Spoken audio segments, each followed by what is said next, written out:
दिनांक 4 जूनला लोकसभेचा निकाल लागणार आहे। राष्ट्रवादी अजितदादा गटाचे प्रदेशाध्यक्ष सुनील तटकरे आणि शिवसेनेचे माजी केंद्रीय मंत्री अनंत गीते यांच्यात रायगडमध्ये मुख्य लढत रंगली। आता निकालाची प्रतीक्षा असतानाच गोरेगाव बस स्थानकाबाहेरील एका इमारतीवर अतिउत्साही शिवसेनेच्या कार्यकर्त्याने भावी केंद्रीय मंत्री श्री अनंतजी गीते साहेब बहुमताने विजयी झाल्याबद्दल हार्दिक अभिनंदन असा मजकूर असलेला बॅनर लावलाय।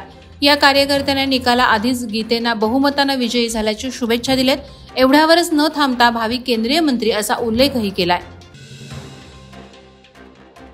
महाड तालुक्यातील इसाने कांबळे जुन्या रागाच्या वादातून घरासमोरील लावलेले टाटा कंपनीचे MH06G8829 आणि MH04CG1688 असे 2 टँकर आरोपीने रॉकेल टाकून जाळण्याचा प्रयत्न केला।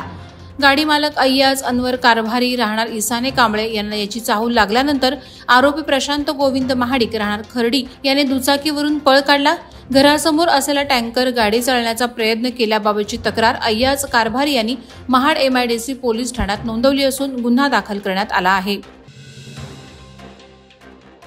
आंबेदबाग मांडला खाडीपट्टा विभागातील अनेक छोट्या मोठ्या नद्यांवरील पूल कमकुवत झाले होते। या पुलांची वारंवार दखल सोशल मीडिया मार्फत घेण्यात आली। त्यानंतर सार्वजनिक बांधकाम विभागाने या कमकुवत पुलांची ऑडिट करून अखेर नवीन कामासहित मंजुरी आणली। यामध्ये आंबेद ते संदेरी मार्गावर असलेल्या नवीवाडी गावच्या ओढ्यावर असलेला पूल अखेर वाहतुकीसाठी सुरू करण्यात आला। पुलाच्या कामाची भूमिका चोख बजावत येथील कामगारांनी पावसाळा सुरू होण्यापूर्वीच प्रवाशांना आनंदाची बातमी दिली। पनवेलमधील JM म्हात्रे चॅरिटेबल संस्थेचे पदाजी पांडुरंग मुंबईकर इंग्लिश मीडियम स्कूल वेसवी शाळेचा इयत्ता 10वीचा बोर्डाचा 2023-24 वर्षाचा एकूण निकाल सलग 6व्या वर्षी 100% लागलाय। सृष्टी किरण पाटीलने 96% गुण मिळवून संपूर्ण उरण तालुक्यात प्रथम येण्याचा मान पटकावला। हर्ष केशव ठाकूर 86.60% गुण मिळवून शाळेत द्वितीय तर विघ्नेश अजित हा 86 गुण मिळवून तृतीय क्रमांक पटकावला आहे। शाळेच्या एकूण निकालामध्ये 65 विद्यार्थ्यांपैकी 16 विद्यार्थ्यांनी विशेष प्रावीण्य तर 44 विद्यार्थ्यांनी प्रथम श्रेणी मिळवून घवघवीत यश संपादन केलं। नवी मुंबई मनपा आयुक्त कैलास शिंदे यांनी नवी मुंबईतील नाले सफाईच्या कामांची पाहणी केली। आयुक्तांच्या पाहणी दौऱ्यामुळे नाले सफाईच्या कामांना गती मिळाली आहे। नवी मुंबईतील 96 नाल्यांपैकी 77 नाल्यांची सफाई पूर्ण झाली असून उर्वरित 19 नाल्यांची सफाई पुढील आठवड्याभरात पूर्ण होईल अशी प्रतिक्रिया मनपा आयुक्त कैलास शिंदे यांनी यावेळी व्यक्त केली। रायगड जिल्हा आपत्ती व्यवस्थापन विभागाच्या माध्यमातून खालापूर तालुक्यात मॉकड्रिल संपन्न झालं।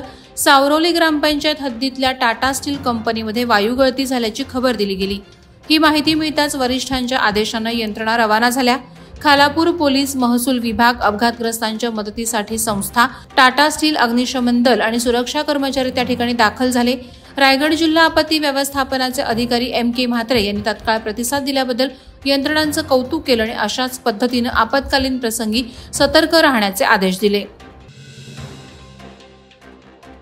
साखरपुडा, हळद, लग्न, जन्मदिवस, लग्नाचा वाढदिवस, सेवानिवृत्ती कार्यक्रम किंवा गेट टुगेदर कार्यक्रम आणि समारंभ हे सर्व प्रतिष्ठेचे मानले जातात। या कार्यक्रमांमध्ये नवचैतन्य आणण्यासाठी आणि मनोरंजन करण्यासाठी निवेदक, सूत्रसंचालक, गायक आणि म्युझिक ग्रुप आदींना मागणी वाढताना दिसते। हा नवीन ट्रेंड सध्या सर्वत्र पाहायला मिळतोय। त्यामुळे स्थानिक आणि होतकरू कलाकारांना प्रचंड मागणी वाढत आहे। या कलाकारांना देखील आपली कला जोपासण्याची आणि त्यातून अर्थार्जन करण्याची नामी संधी मिळत आहे। जिल्ह्यात अनेक प्रतिभावंत निवेदक, सूत्रसंचालक आणि गायक आता उदयास आलेत। वादळवारा लाईव्हसाठी न्यूज ब्युरो, रायगड। नवी मुंबई व रायगड जिल्ह्यातील ताज्या बातम्या आणि घडामोडींसाठी सबस्क्राईब करा वादळवारा लाईव्ह चॅनल आणि दाबा बेल आयकॉन।